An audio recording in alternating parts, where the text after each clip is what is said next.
Gostaria de fazer uma pergunta antes de começar aqui a pregação. Perguntar a vocês sabem qual é o título do culto de hoje? Alguém sabe aí? Quem souber, fale. Hoje foi quando me convidaram para trazer a mensagem, disseram que hoje era o culto dos homens, né? Então, eu vim trazer assim estava pensando, né, quando o irmão Celso me convidou, e pensei em trazer algo voltado para os homens. Mas não só para os homens, né? Porque as mulheres casam com homens, né? Então é para as mulheres também, né? Então, olha, amém. Então, para tratar no culto dirigido pelos homens, eu resolvi trazer uma temática de o que é ser homem, né? O que seria ser homem? E eu gostaria de ler com os irmãos no livro de 1 Reis, capítulo 2, versículo 2.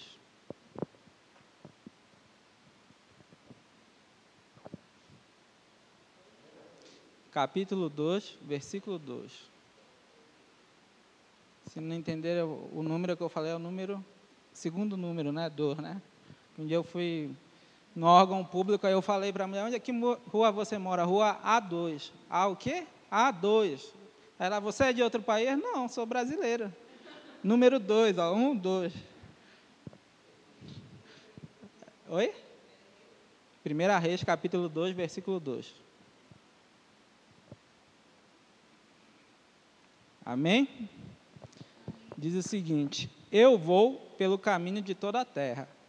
Esforça-te, pois, e sê homem. Amém? Então, esse é o nosso versículo dessa noite. Um versículo que ele está situado no livro de Reis, né, e traz a história de Israel e dos reis que tiveram em Israel durante um determinado período. E aqui o rei que dirigiu essas palavras foi o rei Davi, que foi o segundo rei de Israel. É um rei que é lembrado até hoje. Um dos símbolos lá da nação de Israel é a estrela de Davi, né? Para você ver a importância desse rei na história de Israel. E chegou dado o momento da vida de Davi que ele percebeu já que estava próxima a hora dele partir. E como vocês sabem, numa monarquia, quando o líder, né, o rei, falece, o governo não é por meio de eleição, mas sim é transmitido passado a um dos seus descendentes.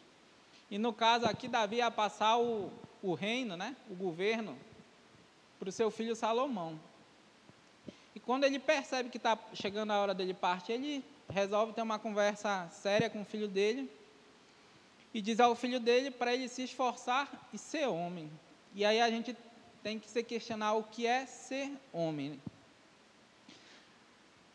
Primeira coisa, teve essa ordenança. A gente pode entender pelo começo do versículo, ele fala: esforça-te. Primeira coisa, ser homem, será que é algo fácil? Sim ou não?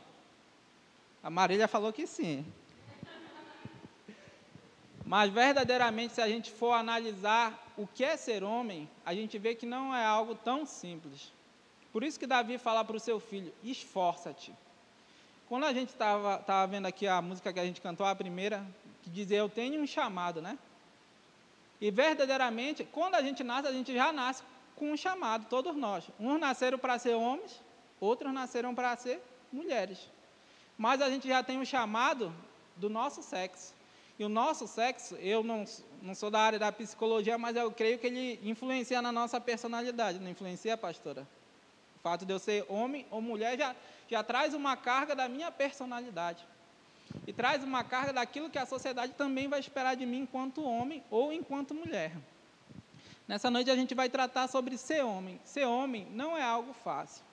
Se fosse algo simplesmente fácil, bastava você nascer portador do sexo masculino, pronto. Isso já, digamos, lhe conferia o caráter de homem. Mas a Bíblia ela nos mostra que ser homem é algo que tem que ser construído e trabalhado todo dia. O homem, ele não nasce, ele não surge no momento do seu nascimento, mas ele é construído ao longo da sua vida. E o homem, na verdade, ele é resultado da maturidade. É isso que significa ser homem. Ser homem é uma pessoa portador do sexo masculino maduro. Ser homem não é um mero portador do sexo masculino, mas é um portador do sexo masculino maduro que entende as suas responsabilidades e entende o seu dever que ele tem que cumprir na sua família e na sua sociedade. Quando Davi chamou Salomão e disse para ele se esforçar e ser homem, é porque ele ia enfrentar dificuldades na vida dele. Ele ia enfrentar dificuldades, que essas dificuldades iam, digamos assim, sugerir na mente dele que ele não agisse como homem, mas que ele agisse como um menino, que ele agisse com alguém como fosse imaturo. Porque a gente pode entender que é mais fácil ser imaturo e fugir daquilo que é a nossa responsabilidade do que ser um homem verdadeiramente. A gente vê na nossa atualidade, nosso momento, muitas pessoas com 30, 40, 50 anos, que lá você vai ver a certidão de nascimento dele consta como o quê? Do sexo masculino. Mas que aos 50 anos essa pessoa nunca soube o que é ser homem. Porque ele não segue o que a Bíblia fala. A Bíblia fala como ser homem. Homem é aquele que chama para si a responsabilidade. E esse foi o conselho de Davi a Salomão. Vocês sabem qual foi a primeira coisa que Deus deu ao homem, depois que ele criou o homem? Alguém sabe me dizer?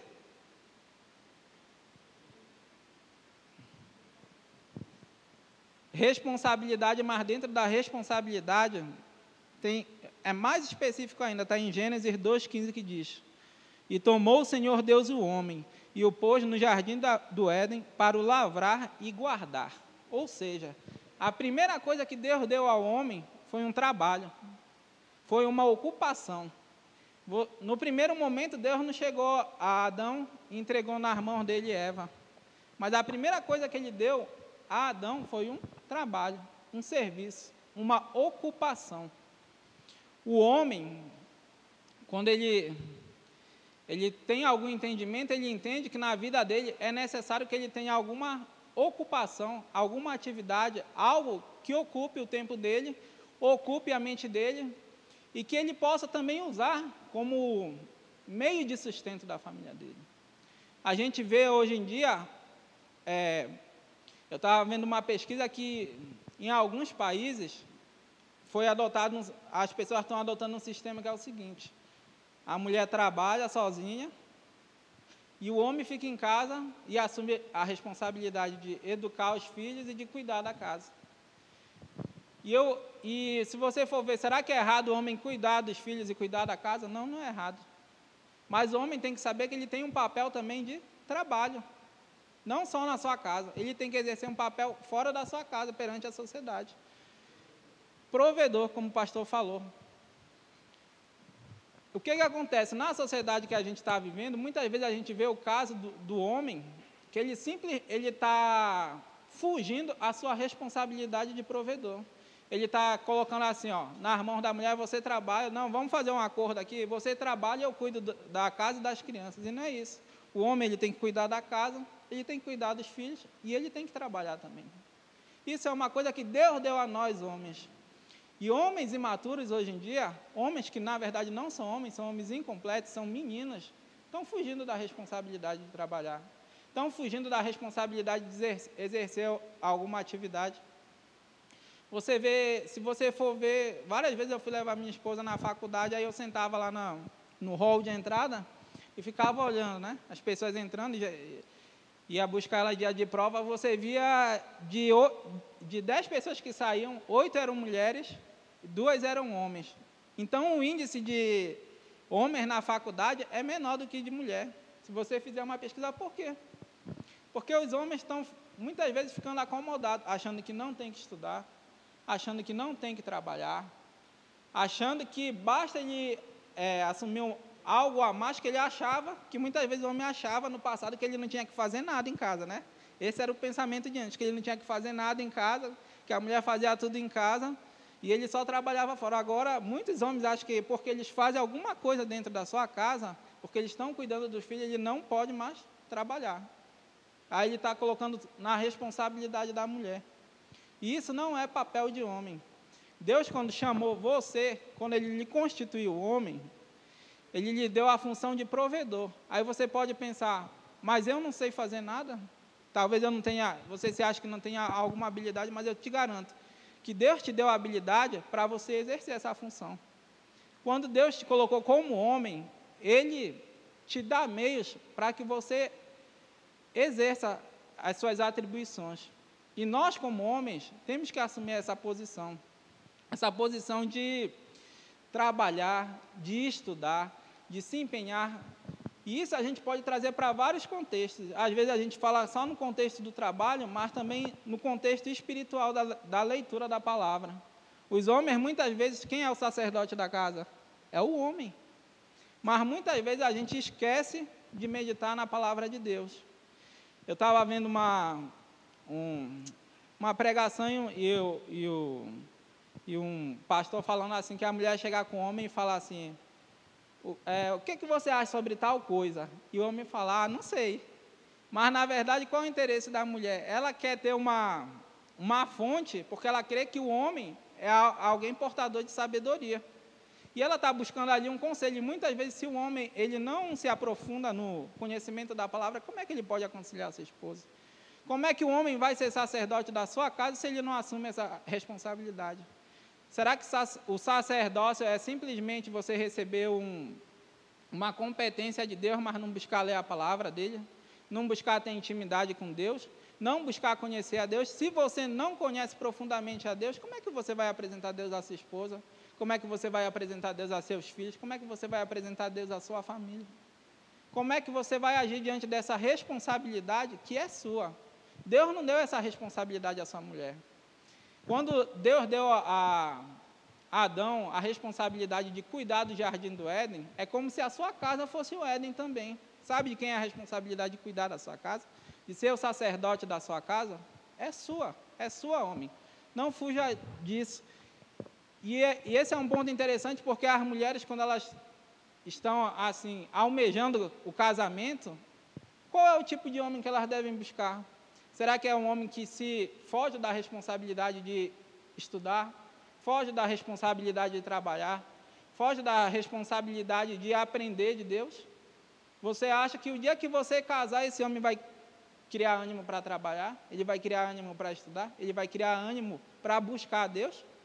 Que tipo de exemplo ele vai ser para os seus filhos? Um homem que não estuda, ele pode falar 1000 vezes para o seu filho estudar. Se seu filho nunca vê ele estudando, dificilmente ele vai seguir isso. Porque você está falando uma coisa, mas você não está fazendo. Nós, enquanto homens, temos que assumir essa responsabilidade. A responsabilidade do estudo na nossa vida cotidiana e do estudo da palavra de Deus. Nós temos que buscar aprender de Deus. Para quê? Para que a gente possa ensinar a nossa família. Antigamente, eu falo antigamente porque há 20 anos atrás era mais comum ter aquele culto familiar, culto doméstico, que chamava. Era muito mais comum, por quê? Porque e nem é tanto tempo assim, os homens tinham esse hábito de o quê? De reunir a família para ensinar a palavra de Deus. Hoje em dia está se perdendo esse hábito, por quê?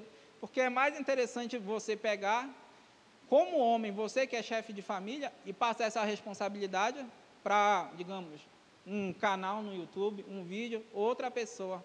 Só que essa outra pessoa não vai exercer a mesma influência que você exerce na sua casa e na sua família. A pessoa que exerce maior influência na sua casa e na sua família é você, homem. O pastor pode ser o melhor professor aqui, pode ministrar a palavra de Deus da melhor forma possível. Mas se você, homem, também não fizer isso na sua casa, você não está construindo um lar saudável. Você é o responsável por isso. Quando Davi fala a Salomão ser homem, é isso. Ele quis dizer, seja o sacerdote da sua casa, seja o provedor da sua casa, seja o provedor tanto financeiro, das coisas materiais, quanto das coisas espirituais. E para você ser provedor, você tem que estar usufruindo daquilo também. Se você não usufrui da palavra de Deus, como é que você vai administrar essa palavra a outras pessoas? O seu filho, em dados momentos da sua vida, vai sofrer por dificuldades. E talvez essa dificuldade você não tenha como sanar, mas Deus tem. Mas se você não tiver do alimento para mostrar ao seu filho, como é que vai ser sanada esse mal? Se você, enquanto chefe e sacerdote do lar, tinha que ter se alimentado disso, para quê? Para dar ao seu filho. A sua esposa, em dado momento da vida, ela vai passar por dificuldade. E vai ser talvez uma dificuldade muito particular, que seja só dela e você não tenha a solução. Mas Deus tem a solução. Mas se você, como homem, e como aquele que tinha que ter provido no tempo de abundância o mantimento e guardado, não se alimentou daquilo, como é que você vai oferecer à sua esposa? A Bíblia diz que a gente tem que guardar, né, para no tempo que faltar, a gente ter com que se abastecer. Se você observar a parábola das 10 virgens, 5 delas, elas guardaram óleo, elas tinham um excedente de óleo, e quando chegou dado o momento que acabou de todas, aquelas que tinham aquele excedente, elas utilizaram. E é a mesma coisa na nossa casa, é a mesma coisa enquanto nós homens, o homem, ele tem que ter um excedente do óleo, um excedente da unção, um excedente da palavra de Deus, porque vai chegar um dado momento da sua vida, que a dificuldade vai vir, e você como homem, vai ser, digamos assim, o referencial dentro da sua casa. Você tem que ter alimento para dar à família. A sua família vai chegar num dado momento que ela vai precisar de você. E Deus entregou na sua mão o maná. Deus entregou na sua mão a responsabilidade de prover a sua família financeiramente e espiritualmente, porque você foi escolhido por Deus. Quando a gente cantou a música aqui, eu tenho um chamado, você tem um chamado verdadeiramente. Você tem um chamado de ser líder da sua família. E se você ainda não percebeu, procure exercer esse chamado dentro da sua casa. Procure exercer esse chamado dentro da sua família. Na sua casa, o maior exemplo que tem é você. Não é o pastor A, o pastor B, o pastor C. É você mesmo que tem que exercer, ser o maior referencial. Você tem que ser sempre o melhor para que a sua família possa se espelhar em você. Você vai errar, com certeza você vai, porque você é humano como todos nós.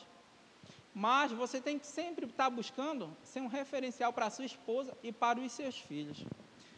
Amém? Em Provérbios 24, 27 diz: prepara de fora a tua obra e aparelha-a no campo, e então edifica a tua casa. Isso aqui também fala sobre trabalho.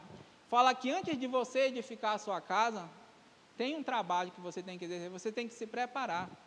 E eu digo a mesma coisa, na sua casa, antes de você, digamos, querer ter uma família muitíssimo abençoada, você tem que se preparar.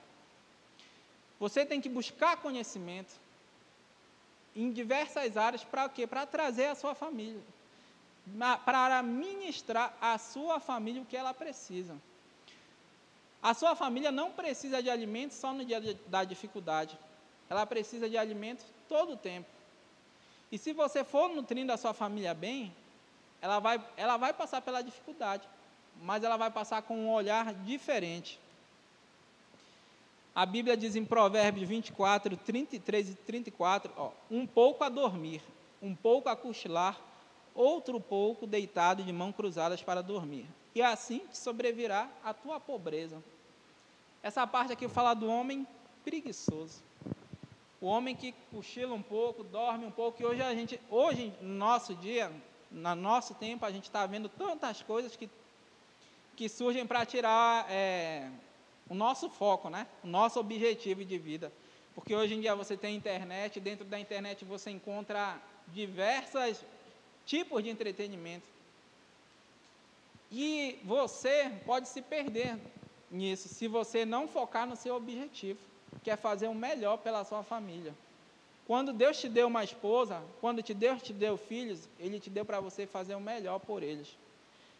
A Bíblia fala que o marido deve amar a esposa como Cristo ama a igreja. E Cristo deu a vida pela igreja. E assim você tem que dar a sua vida pela igreja.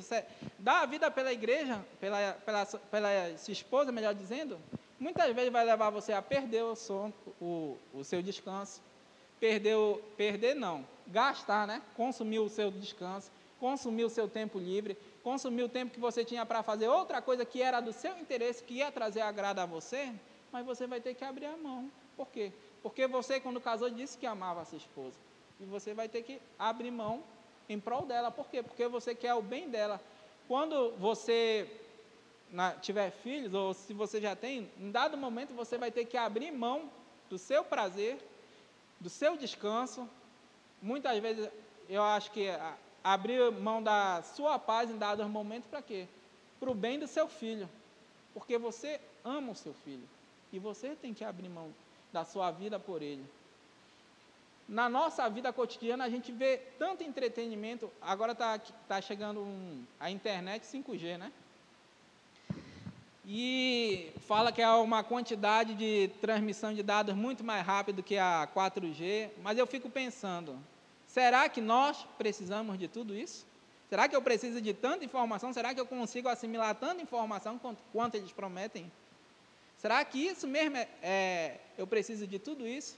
Porque hoje em dia você, digamos, vê 10 coisas diferentes ao mesmo tempo e não aprende nada direito de nenhuma delas. E é isso que está atingindo o homem. O homem da atualidade é um homem que, digamos assim, é adulto, mas assim, muitas vezes é um homem que é viciado no videogame, viciado, sei lá, em jogar futebol, pode ter vários tipos de vício. Ele só não gasta tempo com a família dele. Ele se tornou, na idade biológica, adulto, mas na mente ele ainda age como um menino. Ele não assume a responsabilidade que ele tem de homem, de abrir mão de certos prazeres, certas coisas que agradam ele em prol da família dele.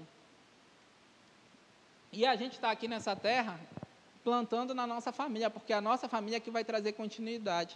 E quando você ensina do reino de Deus na sua casa, para os seus filhos, através do seu testemunho, você está criando mensageiros do Evangelho. Você pode não acreditar, mas o seu filho, pelo seu exemplo, talvez vá ganhar muitas almas. Talvez você não ganhe tantas almas quanto ele, mas só de você ser um exemplo para ele, você vai ser um instrumento de Deus na vida de uma pessoa, e essa pessoa pode produzir muitos frutos. E a gente tem que plantar, a gente tem que chamar essa responsabilidade, a gente tem que abrir, enquanto homem, mão muitas vezes do nosso conforto, do nosso descanso, daquilo que a gente gosta de fazer, em prol da nossa família. E em prol do quê? Daquilo que Deus colocou na nossa mão. A parábola dos talentos fala que a cada um foi dado uma determinada quantidade de talentos, para quê? Para trabalhar em cima daquilo que tinha sido entregue a cada um. E todos aqueles que receberam cada um a sua porção, digamos, de dinheiro, cada um deles tinha a capacidade de trabalhar. E a gente observa que teve um que recebeu um talento, e ele pegou e resolveu enterrar o talento dele. E quando o patrão dele voltou de viagem, o que foi que ele fez? Ele pegou, eu tinha medo de perder o que o Senhor colocou na minha mão, e eu enterrei, está aqui de volta. Mas aquele patrão, ele não queria de volta o mesmo valor que ele tinha entregue na mão do seu funcionário. Ele queria aquilo multiplicado. E esse é muitas vezes o nosso erro, enquanto chefe de família. A gente fica inerte. A gente ficar parado é tão ruim quanto a gente fazer uma coisa que a Bíblia condena. Se eu simplesmente me abster de ler a palavra de Deus na minha casa e não estudar e não meditar nela, é tão ruim quanto, digamos, eu ser um alcoólatra, porque eu não estou contribuindo nada. E vai chegar um dia que Deus vai chegar comigo e vai falar: o que foi que você fez com a família que eu te dei? E eu posso chegar lá e falar: Senhor, o Senhor me deu a família, eu levava todo mundo domingo para a igreja, a gente sempre ia no culto de ceia, e está aqui. Ele vai falar: mas não era isso que eu queria. Você tinha que ter produzido frutos através daquilo que eu coloquei na sua mão. E aquilo que eu coloquei na sua mão era frutífero, mas você resolveu enterrar o que eu coloquei na sua mão. E não é isso que eu queria. E muitas vezes a gente enterra porque a gente não investe na nossa família enquanto homem. O homem, ele é como se fosse, digamos assim, um Moisés na família, né? Ele vai direcionando o povo e guiando o povo através do caminho que tem que ser seguido. Se você tem uma comunhão com Deus e Deus lhe dirige, e você vai ser um instrumento de Deus na sua casa para dirigir a sua família, dirigir a sua esposa, dirigir os seus filhos. E é isso que Deus quer de nós. Nós homens, somos os dirigentes da nossa casa. E temos que assumir essa responsabilidade. Amém?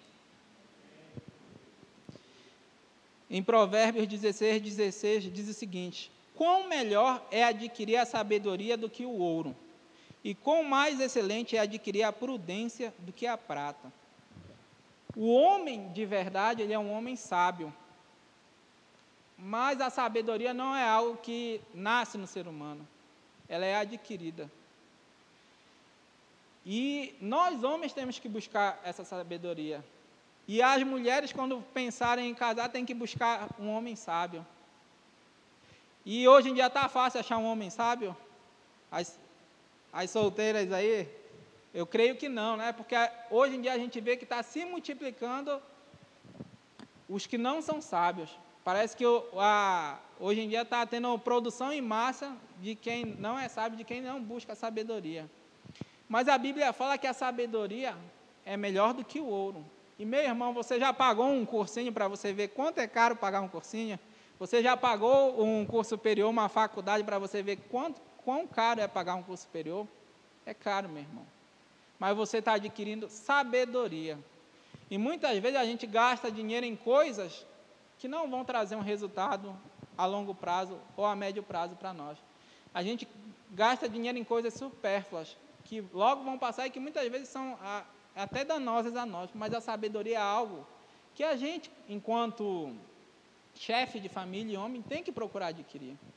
Quanto você tem gastado com livros anualmente?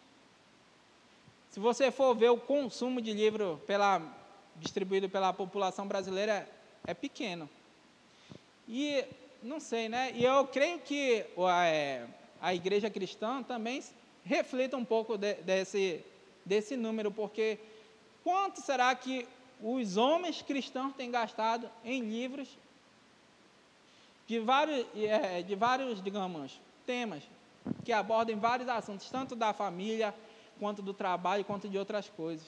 Nós, homens, temos que buscar sabedoria. Você quer prosperar na sua vida? Busque sabedoria. Você quer prosperar na sua casa e no seu casamento? Busque sabedoria. Como é que você vai transmitir sabedoria à sua esposa se você ainda não tem buscado sabedoria? Como é que você quer que a sua esposa busque sabedoria se você não está sendo exemplo, se ela não vê você em nenhum momento buscando esse conhecimento? Pode ser em qualquer área que for, meu irmão, mas você tem que buscar.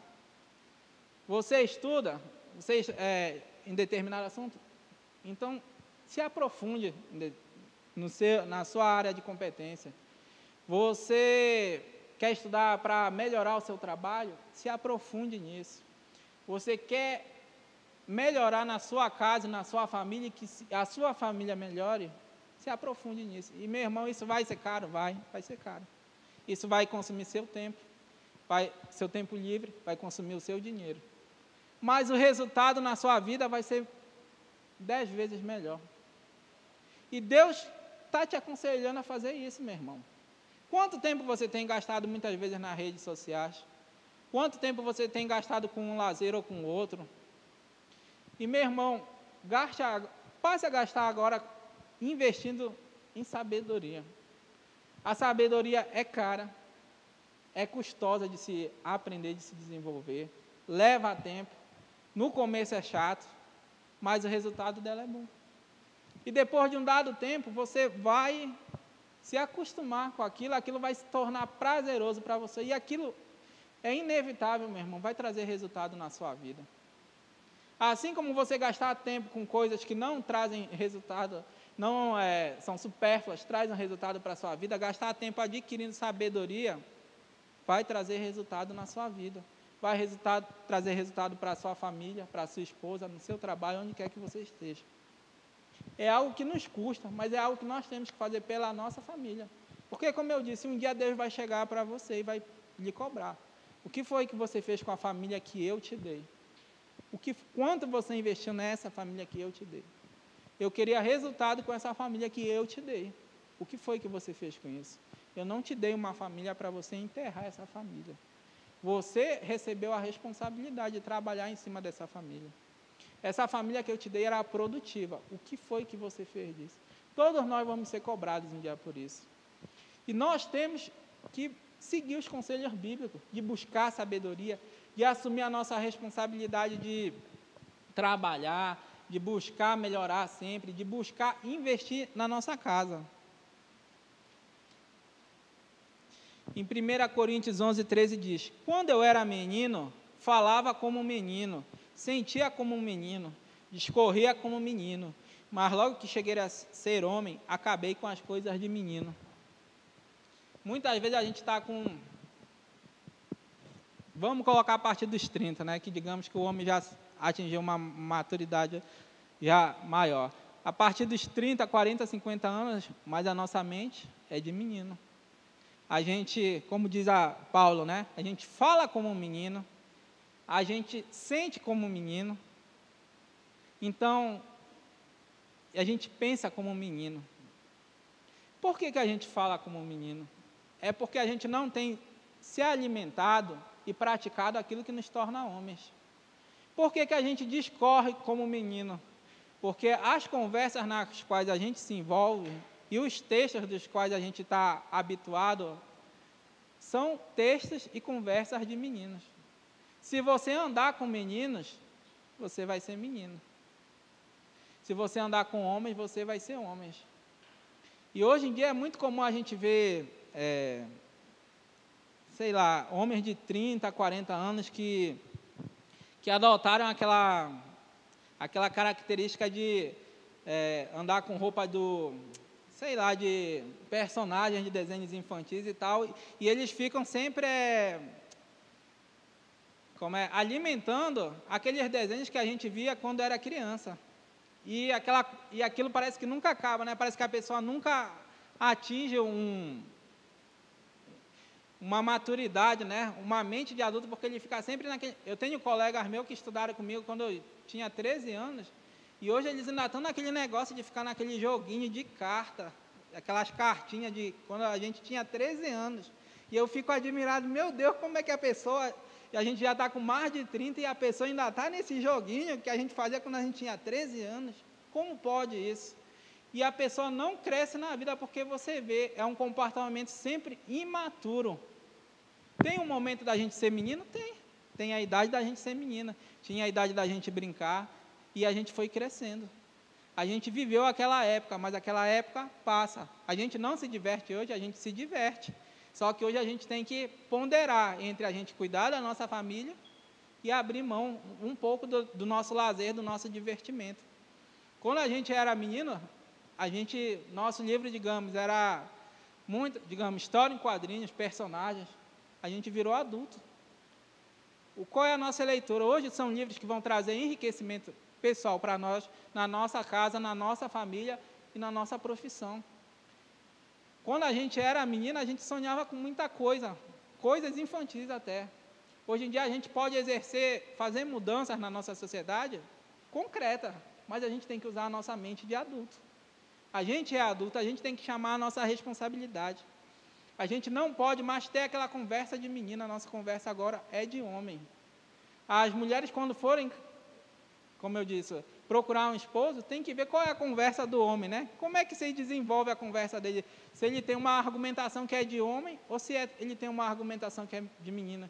Se ele é uma pessoa que busca sabedoria e conhecimento, que ele busca aprender, que ele busca crescer, ou será que o pensamento dele está acomodado, porque ele acha que onde ele está muito bom? Eu vou falar, onde a gente está, digamos assim, a gente sempre pode melhorar. Quando você vê a parábola dos talentos lá, cada um que recebeu aquela porção de dinheiro, ele dobrou, né? Só teve um que resolveu enterrar. E os que dobraram, eles ainda receberam mais, depois que eles tinham dobrado. Por quê? Porque a nossa capacidade vai sempre aumentando. E a gente sempre pode fazer mais. E Deus confiou a nossa família a gente, a nós homens, para que nós possamos exercer essa função de homem. Homem é quem... É uma pessoa decidida, não é uma pessoa que fica toda hora mudando de pensamento. Menina é que é facilmente influenciada. A criança, se você pegar na mão dela e caminhar com ela, ela segue com você, mas o homem não. Ele tem que saber para onde ele vai. O homem, ele sabe a direção que ele quer chegar. Quando a pessoa não sabe o ponto que ela quer chegar, é porque ela ainda não alcançou a maturidade dela. Mas o homem não, ele sabe onde ele quer chegar. Vocês sabem me dizer qual é a qualidade que o filho pródigo tinha antes e depois antes da queda e depois da queda dele? Alguém sabe me dizer? A qualidade que ele tinha, não é o defeito. Ele tinha uma qualidade que eu estava meditando na Bíblia, que ele era um homem de atitude. Quando ele fez algo errado, ele já tinha atitude, só que ele tomou uma atitude errada. Ele disse, eu vou pedir a herança do meu pai, a minha porção da herança, e vou me aventurar no mundo e vou ganhar dinheiro. E quando ele percebeu que ele estava errado, ele teve outra atitude. Ele pensou, eu vou voltar à casa do meu pai, porque lá os servos comem melhor do que eu estou comendo aqui, e eu vou ser bem tratado lá, ainda que seja como servo. O filho pródigo, apesar de todos os seus erros, ele era um homem decidido e um homem de atitude. Muitas vezes a gente vê homens na atualidade que não são homens de atitude. Essa é a grande realidade de hoje, né? Parece que a maioria dos homens são homens sem atitude, sem decisão, não sabem onde querem chegar, e como não sabem onde querem chegar, não chegam a lugar nenhum. Porque quem não sabe onde quer chegar não vai a lugar nenhum. E muitas vezes as mulheres que se relacionam com esses homens e que se casam até com esses homens, vocês sabem que lugar elas chegam? Em lugar nenhum. Elas perdem tempo na vida delas. E é importante que nós, como homens, procuremos ser homens de atitude, que a gente estabeleça um ponto e diga, eu vou chegar lá, e eu vou me esforçar para isso. E a mulher, quando ela for se relacionar com o homem e construir um matrimônio, ela também tem que ver se o homem é uma pessoa decidida, se ele sabe onde ele quer chegar, porque quem não sabe onde quer chegar não vai levar você a lugar nenhum. E o homem tem que saber onde ele quer chegar para ele poder levar a esposa dele e chegar, a gente construiu isso e isso juntos, porque nós decidimos chegar nesse ponto, estabelecemos e nós chegamos. A Bíblia fala que quando dois decidem uma coisa, Deus lá em cima confirma. Então, se você decide um objetivo com a sua esposa, nós vamos fazer isso, isso e isso. E daqui a tanto tempo, uma meta, né? Nós vamos chegar aqui nesse ponto. Se você estabelecer e firmar isso com a sua esposa e trabalhar em cima disso, Deus lá de cima vai lhe abençoar. Agora, se você não fizer isso, onde é que você vai chegar? Nós somos homens e temos que buscar um objetivo. Deus sempre põe desejos no nosso coração. Você sabe por que Deus põe desejos e sonhos no seu coração? Para que você chegue a algum lugar. O homem tem isso, tem esse desejo de sempre chegar a algum lugar. E Deus põe isso no nosso coração. E eu tenho certeza que Deus tem colocado desejos no coração dos homens aqui dessa igreja. E você, como homem, tem que chamar a responsabilidade para si. Você tem que seguir aquela parte boa do filho pródigo, que ele tinha atitude. E você também tem que ter atitude. Você tem capacidade, você tem força. Deus te colocou numa casa, e essa casa é o teu jardim do Éden, para você lavrar e trabalhar. E Deus está vendo o que você está fazendo nessa casa, como você tem agido. E Deus quer que você faça prosperar essa casa, porque Deus te deu na tua mão, e Ele sabe que você pode. Ele está te abençoando. Ele te deu a autoridade, Ele te deu a capacidade de buscar a sabedoria. A sabedoria, ela não vai vir de mão beijada para você, não. Você vai ter que cortar um pouco do seu tempo livre, você vai ter que cortar um pouco do seu lazer, você algumas vezes vai ter que perder o sono, algumas vezes você vai se sentir cansado e fadigado. Mas isso vai produzir um fruto na sua vida que você nem imagina o resultado, muito maior do que o gasto que você teve. E você, como homem, é exemplo para os seus filhos. Quando você está meditando na Bíblia e o seu filho vê, ele está tendo você como referencial. Quando você está estudando para outra área que não seja relacionada diretamente com a Bíblia, mas, por exemplo, algo do seu trabalho, o seu filho está vendo um exemplo de alguém que se dedica a um trabalho. Quando você faz a obra de Deus aqui na igreja sem reclamar, o seu filho está vendo que você é uma pessoa que ama a obra de Deus, ele vai querer ser igual a você. Você é o maior exemplo na sua casa, para a sua família, para a sua esposa e para o seu filho. Quando você for fazer qualquer coisa, você tem que pensar na sua esposa e no seu filho. Porque você é exemplo para eles. E de uma forma ou de outra, você vai trazer, o seu comportamento vai trazer reflexão à vida da sua esposa e dos seus filhos. Porque eles vão perceber que você está fazendo algo que é um referencial para eles. Você é referencial disso. Então, você como homem, assuma a sua responsabilidade. Você é capaz, você pode e você tem a Deus. Agora, use as ferramentas que Ele está te mostrando. Eu coloquei algumas coisas aqui, mas são muitas coisas. Então, assuma a sua responsabilidade e administre o jardim do Éden que Ele colocou na sua mão, porque você tem um jardim. Se você ainda não percebeu isso, de agora em diante, perceba, Deus colocou um jardim na sua mão para você cuidar. E esse jardim é frutífero. Se você está achando que é infrutífero, você está enganado, porque Deus te deu o melhor. Basta você trabalhar em cima disso, que é a sua casa, a sua família. Como disse Davi, esforça-te e seja homem.